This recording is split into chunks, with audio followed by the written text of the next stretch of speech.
नमस्कार प्यारे बच्चों, मैं सुखवीर सिंह आपका स्वागत करता हूं आपके अपने YouTube channel Sukhveer PCM study point में। और आज हम पढ़ेंगे कक्षा 10 का गणित अध्याय 2 बहुपद। तो इसके फर्स्ट वीडियो में पढ़ चुके हैं बहुपद के प्रकार। बहुपद कितने प्रकार के होते हैं तो हमने उसमें पढ़ा है बहुपद 2 प्रकार के होते हैं। एक होता है पदों के आधार पर बहुपदों के प्रकार, दूसरा होता है घातों के आधार पर बहुपदों के प्रकार। और अब हम इससे आगे बढ़ेंगे जो कि ये हमारा है सेकेंड वीडियो है। तो इसमें हम पढ़ेंगे कि बहुपद के शून्य क्या होते हैं, यानी कि बहुपद के मान क्या होते हैं। तो सबसे पहला हेडिंग हम लगाएंगे बहुपद के शून्य। तो बहुपद के शून्य क्या होते हैं, शून्य कैसे निकाले जाते हैं ये हम आगे बताएंगे। तो किसी बहुपद के शून्य किसी बहुपद के शून्य किसी बहुपद के शून्य या बहुपद के मान, बहुपद के मान उसकी चर राशि, उसकी चर राशि x के चर राशि की x भी हो सकती है, y भी हो सकती है, z भी हो सकती है।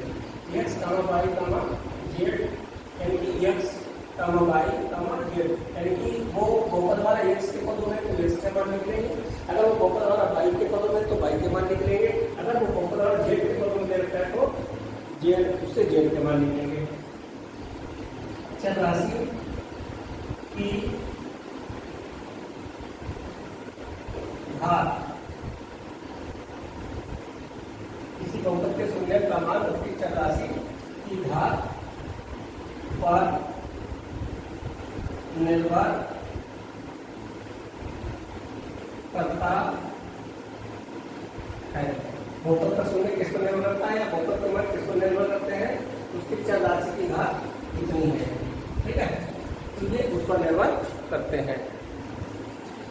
तो क्या लिखा हमने, किसी बहुपद के शून्य या बहुपद के मान उसकी चर राशि की घात पर निर्भर करते हैं। कि वो हमारा बहुपद दे रखा है कितने घात का रैखिक बहुपद है तो एक मान होगा, अगर द्वि घाती बहुपद है तो उसमें x के कितने शून्य होंगे, 2 होंगे। तो इसका एग्जाम्पल लिखेंगे, यदि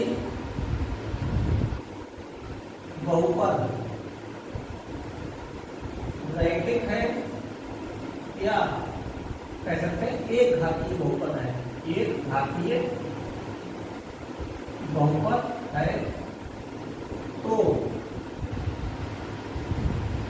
बहुपद के शून्य कितने होंगे, तो बहुपद के शून्य कितने होंगे, 1, तो बहुपद के शून्य बराबर 1, तो बहुपद के शून्य कितने होंगे। अब यदि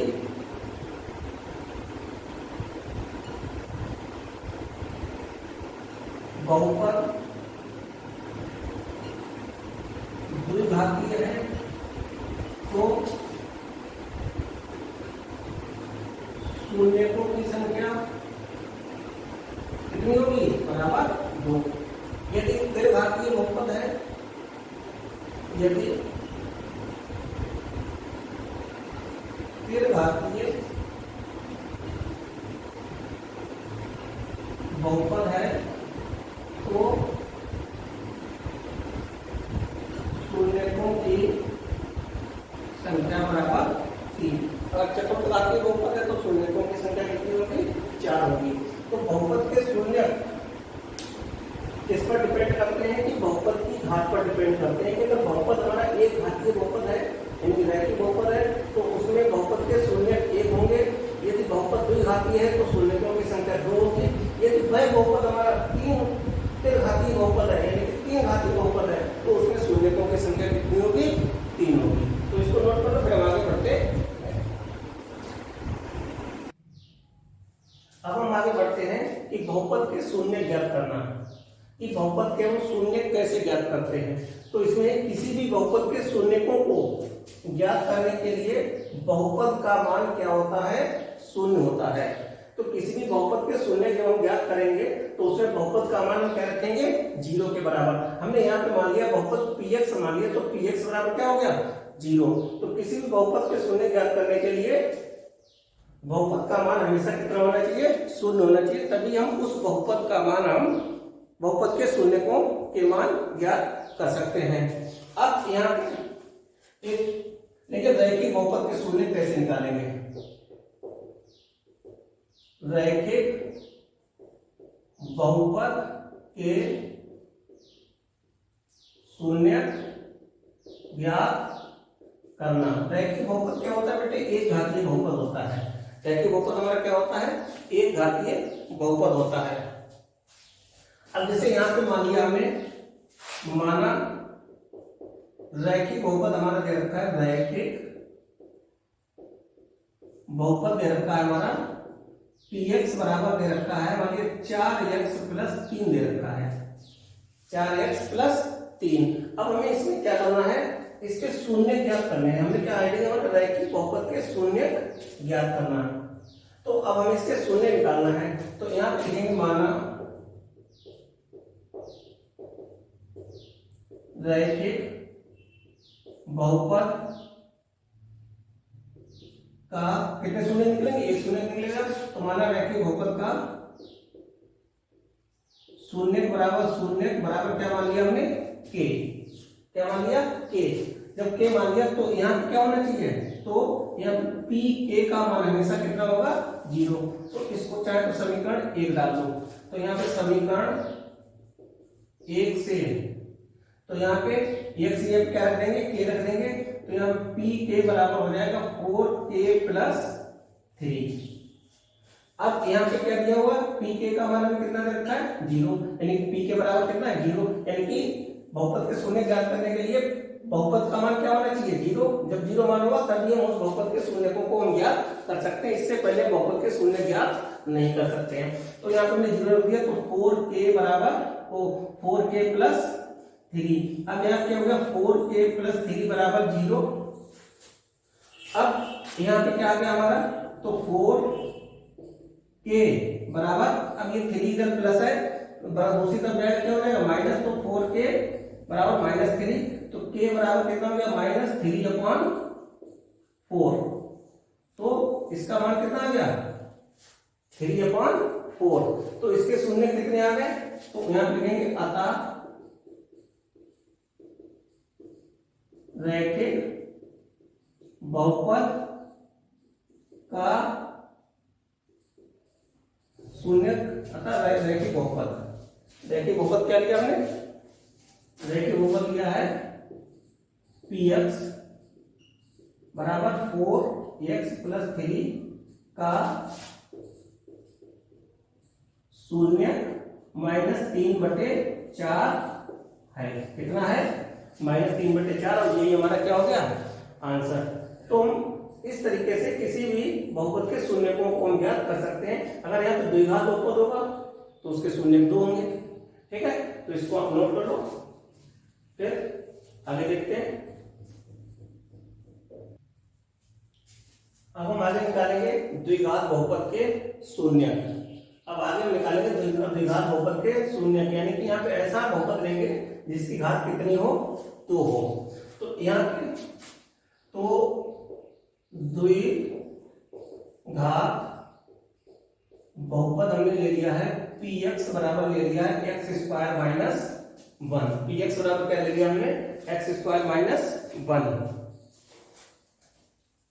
अब यहाँ पे बहुपद के शून्य के लिए क्या होना चाहिए, ये कंडीशन हमें बहुपद के शून्य के लिए px का मान हमेशा कितना होना चाहिए, 0 होना चाहिए। किसी भी बहुपद के शून्य को हम जब भी निकाल सकते हैं जब px का मान, यानी कि उस बहुपद का मान हमारा क्या होगा, 0 होगा। तो यहाँ पे हम 0 कर दें, तो यहाँ पे px बराबर बहुपद क्या दे रखा है, x² - 1 दे रखा है। तो यहाँ से अब px ये क्या रख देंगे, 0। तो 0 बराबर क्या हो गया, x² - 1, अर्थात x² - 1 बराबर 0। तो अब यहाँ पे एक सूत्र लगेगा ए स्क्वायर माइनस बी स्क्वायर वाला क्या होता है ए प्लस बी और ए माइनस बी, यानी कि एक बार प्लस लेंगे और एक बार माइनस, ये सूत्र हो गया। तो इसमें लगा तो क्या हो जाएगा x प्लस 1 और x माइनस 1 बराबर 0।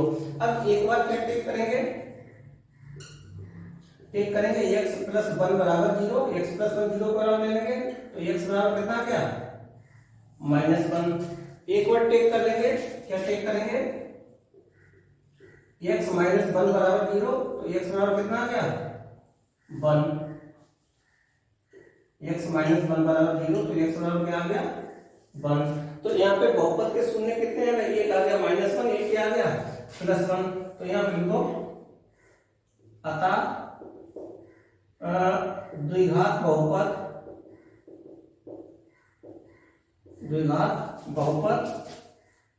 px बराबर x स्क्वायर माइनस 1 के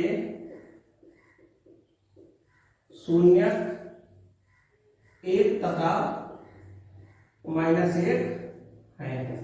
क्या है 1 तथा -1 है।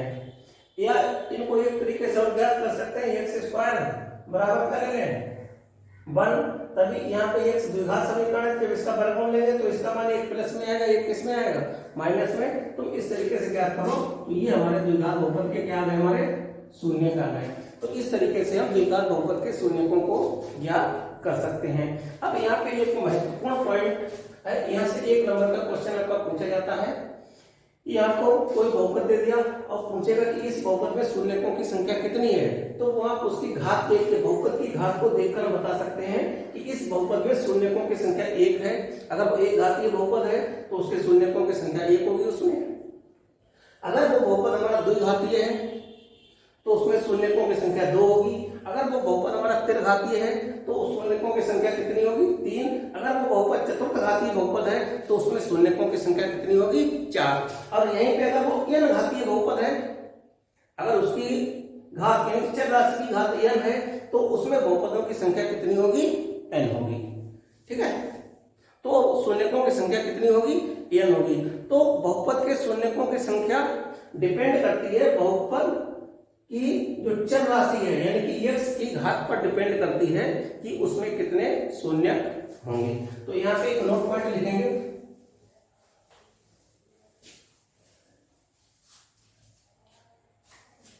यहाँ पे लिखेंगे नोट पॉइंट नंबर 1,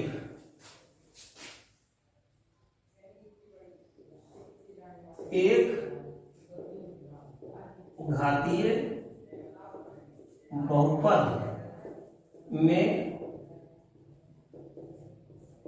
शून्यकों की संख्या बराबर 1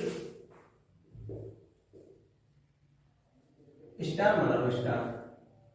द्विघातीय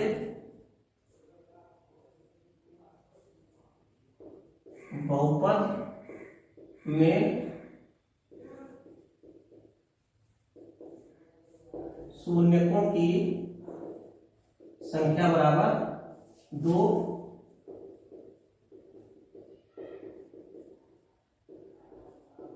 त्रिघातीय बहुपद में शून्यकों की संख्या बराबर 3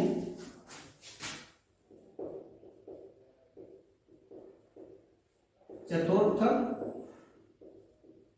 घातीय बहुपद में शून्यकों की